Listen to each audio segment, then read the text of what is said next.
여러분 안녕하세요. 개그맨 조원석입니다. 2023년 10월 27일 금요일입니다. 오늘은 지난 2018년 7월 15일 일요일에 제가 썼던 일기를 여러분께 읽어드리도록 하겠습니다.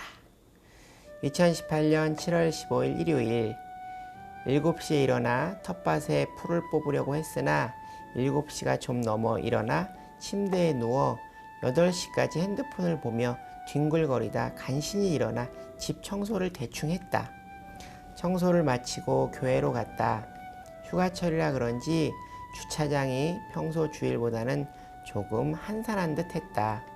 빈자리를 찾아 중간쯤에 자리를 잡고 앉았고 거룩한 주일 예배드리게 해주심에 감사드리고 오늘 이 시간 은혜 받게 해주시고 말씀 주시는 목사님께 함께 하여 주시고 지난 일주일간 지은 죄를 회개하는 시간이 되게 해달라고 짧게 기도드렸다.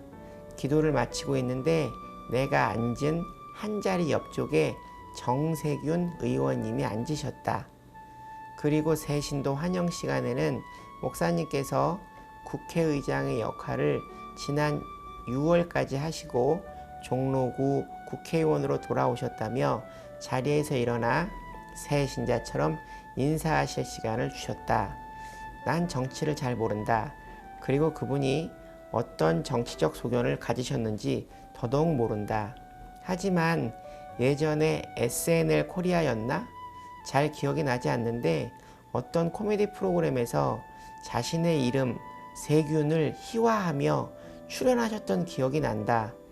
난 그때 속으로 권위적이지 않고 코미디를 좋아하시는 분이구나 하는 좋은 감정을 가진 적이 있다. 그분의 앞자리에 앉으신 할머니가 연예인 본 것처럼 악수를 청하며 손을 잡고 좋아하시는 모습이 귀여우시고 좋아 보였다. 오늘은 그동안 배우던 출애굽기 말씀은 몇 주시고 여름 특강 세상의 유혹을 이기는 삶이라는 주제로 말씀을 주셨다. 오늘의 말씀은 잠언 26장 13절부터 17절 말씀이다. 오늘의 말씀은 게으름의 유혹이다. 중국의 왕앙명이라는 사람은 인생의 어려움은 4가지라고 이야기했다. 첫째는 고생스러운 것, 의식주로 인한 고통이요. 둘째는 남에게 냉대받는 것이며 셋째는 고독하게 사는 것, 그리고 마지막 4번째는 한가로운 것이라고 말했다. 그중 가장 힘든 것이 바로 마지막 4번째 한가로운 것이라고 말했다. 인생을 성공한 사람들의 공통점은 주어진 시간을 충실히 잘 살았다는 것이다. 어떤 초등학생이 엄마에게 엄마 학교에서 내가 하지 않은 일로 혼났어요. 엄마가 그게 뭐냐고 묻자 아이는 숙제예요 라고 답했다고 한다. 어느 날 마귀들이 기독교인들을 못살게 굴기 위해 회의를 열었다고 한다. 젊은 마귀가 교회 다니는 사람을 다 죽입시다 라고 하자 나이든 마귀가 말하길 안 돼. 기독교인을 죽이면 순교라고 말하며 훨씬 더 많은 사람들이 예수를 믿게 돼. 그러자 다른 젊은 마귀가 그럼 다 감옥에 가두면 되잖아 라고 말하자 나이든 마귀가 그것도 안 돼. 감옥에 가두면 기도를 하고 찬양을 해서 믿음이 더 강해지거든. 그 얘기를 들은 경험 많은 마귀가 이렇게 말했다고 한다. 기독교인들은 그냥 가만히 두면 돼. 그리고 귀에다 오늘은 귀찮으니까 오늘은 피곤하니까 내일부터 하자 라고 이야기하면 돼 라고 말했다고 한다. 사람들이 쓰는 시간의 유형은 첫 번째 동물적 시간, 먹고 마시고 놀고 쓸데없이 돌아다니는 시간. 두 번째 인간적 시간, 공부, 사색, 인격 수양, 독서, 앞날을 대비하는 시간. 세 번째 신앙적인 시간 속에 사는 사람이 있다. 하나님이 나에게 주신 시간을 하나님의 사명을 위해 쓰는 사람을 말한다. 게으른 자라는 이야기는 본문에 4번이 나오고 잠언 전체에는 14번이 나온다. 게으름은 모든 악덕의 아버지다 라는 이야기가 나온다. 마태복음 25장 26절 말씀, 그 주인이 대답하여 이르되 악하고 게으른 종아, 나는 심지 않은 데서 거두고 해치지 않은 데서 모으는 줄로 네가 알았느냐. 하나님은 악과 게으름을 동급으로 보셨다. 잠언 22장 13절 말씀. 게으른 자는 말하기를 사자가 밖에 있은즉 내가 나가면 거리에서 찢기겠다 하느니라. 게으른 자는 핑계가 많고 변명이 많다. 시인이었던 아들이 그의 아버지가 돌아가시자 묘비명을 어떻게 쓸지 고민했다고 한다. 며칠을 아버지가 살아온 인생을 곰곰이 아주 천천히 고민 끝에 이렇게 묘비명을 썼다고 한다. 태어나다, 먹다, 놀다, 자다, 죽다. 의미 없는 시간은 죽은 시간과 같다. 우리는 창조형의 시간을 살아야 한다. 잠언 6장 9절에서부터 11절 말씀. 게으른 자여, 네가 어느 때까지 누워 있겠느냐? 네가 어느 때에 잠이 깨어 일어나겠느냐? 좀 더 자자, 좀 더 졸자, 손을 모으고 좀 더 누워 있자 하면 네 빈궁이 강도같이 오며 네 곰핍이 군사같이 이르리라. 뛰는 것보다 편한 것은 눕는 것이고 걷는 것보다 편한 것은 서는 것이며 서는 것보다 편한 것은 눕는 것이며 눕는 것보다 편한 것은 자는 것이며 자는 것보다 편한 것은 죽는 것이다. 인생은 맷돌과 같다.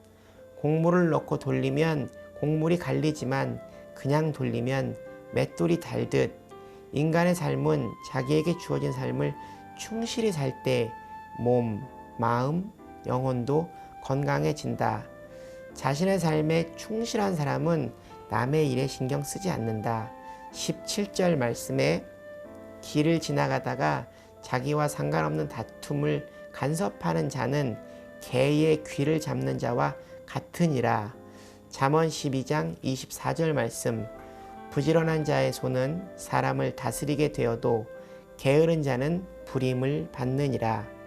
본문 16절 말씀에 게으른 자는 사리에 맞게 대답하는 사람 일곱보다 자기를 지혜롭게 여기느니라. 게으른 자는 올바른 생각을 할 수 없다.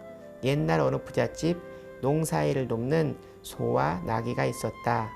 몸이 아파 소가 며칠을 일을 하지 않자 편하다는 생각으로 꾀병을 부려서 계속 일을 하지 않았다. 그러자 하루는 불안한 마음에 밭에 일을 다녀오는 나귀에게 주인이 내 얘기 없었냐고 물어본다. 그러자 나귀왈, 글쎄 네 얘기는 안 하셨는데 정육점 아저씨랑 만나시는 것 같더라 라고 말했다고 한다. 게으름을 이기는 방법은 7가지이다. 첫 번째, 내 삶의 쓰임을 알아야 한다. 하면 된다가 아니라 왜 그것을 해야 되냐가 중요하다. 둘째, 자기 통제력이 약하면 외적 통제력을 만들어라. 꼭 해야 하는 상황을 만드는 것이다. 셋째, 자극받을 좋은 경쟁 상대를 만들어라. 넷째, 거대한 계획보다는 짧은 시간에 이룰 수 있는 계획을 세워라. 다섯째, 운동해라. 운동은 사람의 몸과 마음을 건강하게 한다. 여섯 번째, 일의 집중과 완급을 조절하라. 일곱 번째, 좋은 질문에 좋은 답이 나온다. 자기 스스로에게 구체적인 질문을 해야 실천적인 답이 나온다. 게으름은 후회를 주고 부지런함은 부를 준다. 게으름은 죄다. 주님이 주신 시간을 버리는 것과 같다. 정주영 회장님의 자서전을 보면 이런 이야기가 나온다. 젊은 시절 공사를 마치고 허름한 숙소에서 자는데 빈대가 자꾸만 물어 침대 밑에 물을 받아두니 그 물에 빈대들이 빠져서 물지 않아 편하게 잘 수 있었다. 그런데 며칠 뒤 빈대가 또 물길래 천장을 보니 빈대들이 침대 밑으로 기어 올라와 물 수 없자 천장을 기역자 형태로 타고 올라가 젊은 정 회장님이 자고 있는 몸 위로 낙하를 하는 공수특전 빈대가 보였다고 한다. 그것을 본 정 회장님은 스스로에게 너는 빈대만큼 노력하고 있느냐?